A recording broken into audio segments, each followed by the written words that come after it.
예, 국방위 관사 김병주 의원입니다. 도대체 윤석열 정부를 믿고 우리 국민은 편안하게 잠을 잘 수가 없습니다. 우리 쪽으로 날아간 미사일 사고에 아무 일 없었다는 듯 시시하고 대응 사격 때 쏜 미사일은 중간에 추적하지 못해 표적에 맞췄는지 확인도 못하고 북한의 신종 순항 미사일 발사 사실은 김정은의 입을 통해 들어야 합니다. 이 와중에 정부는 굴종적 일본에 매달리며 한미일 군사훈련에 목을 매며 국익을 뒤로하며 자존심을 팔고 있습니다. 어제 국방위 소속 의원들과 함께 강릉 미사일 낙탄 사고 현장을 방문했습니다. 현장을 검증해 보니 군의 사고 은폐와 축소 정황을 눈으로 똑똑히 확인할 수 있었습니다. 그간 군은 낙탄이 군 비행장 내에 이뤄졌고 골프장에 떨어졌다며 아무런 문제가 없고 사고 가능성이 없었던 것처럼 설명했습니다. 하지만 어제 현장을 방문해 확인해 보니 탄두가 떨어진 지점에서 200에서 300m에 군 막사와 교회 등이 있었습니다. 자칫 큰 인명사고로 이어질 뻔했습니다. 또한 추진제가 떨어진 곳 바로 옆에는 수만 리터의 기름이 보관된 대형 유류 저장고가 있었습니다.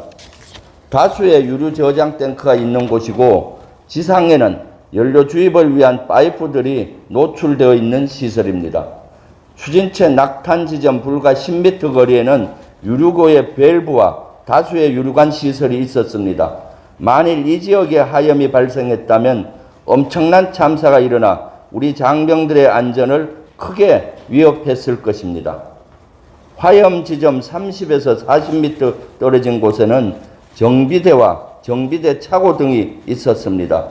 130m 떨어진 곳에는 우리 병사들이 생활하는 병력 막사가 있었습니다.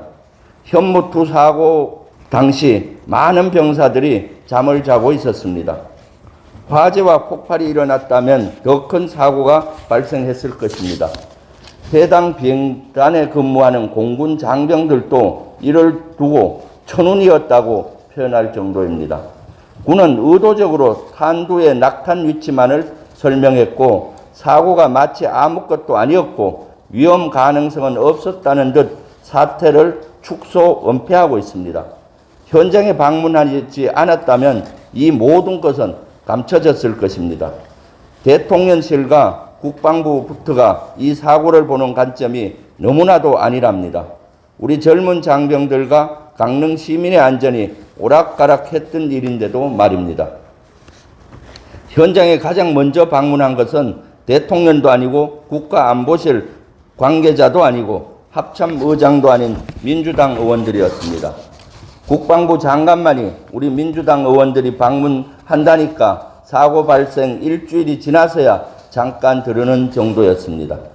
강릉을 지역구로 둔 국민의힘 의원이나 강릉시장조차 현장을 방문하지 않았습니다. 너무나도 무관심하고 안일한 자세에 우리 장병들은 두려움에 빠져 있고 강릉 시민들은 분노하고 있는 상황입니다. 어제 새벽에도 북한은 순항미사일을 발사했습니다. 분석이 필요하겠지만은 2000여 킬로미터가 날아가서 정확히 표적을 맞추었다고 북한은 주장하고 있습니다. 진화된 순항미사일입니다. 군은 우리 국민에게 이 사실을 바로 공지하지 않았고 북한 매체를 통해 소식을 접했습니다. 또한 강릉 낙탄 사고 때 발사한 에이테캄스 미사일 중 한 발은 비행 도중 신호가 끊겼고 표적에 명중했는지 여부도 확인을 못했다고 합니다. 이 역시 군 관계자의 입을 빌린 언론의 보도로 드러난 사실이고 국민들에게 어떤 설명도 없었습니다. 미사일 백샷을 내 미사일이 우리 머리 위에 떨어져 큰 사고가 날 뻔했는데도 인명피해가 없었으니 안전했다고 하는 윤석열 정부. 사고 현장에 대통령이나 국가안보실 관계자, 합참의장이 들으지도 않고 야당 의원들이 먼저 들러 사고 은폐 축소 사실을 밝혀야만 했던 우리 군과 윤석열 정부. 엄중한 시기 북한의 신종 순항미사일 발사 사실도 북한 김정은의 입을 통해 들어야 하는 윤석열 정부. 우리 군을 두고 우리 국민들이 어떻게 믿고 밤에 다리 뻗고 잠을 잘 수 있겠습니까? 우리 국민, 장병, 강릉 시민들이 걱정하지 않도록 확실한 후속 조치와 대처가 필요한 사항입니다. 다시 한번 윤석열 대통령과 윤석열 정부의 책임 있는 모습과 사과를 요구합니다. 감사합니다.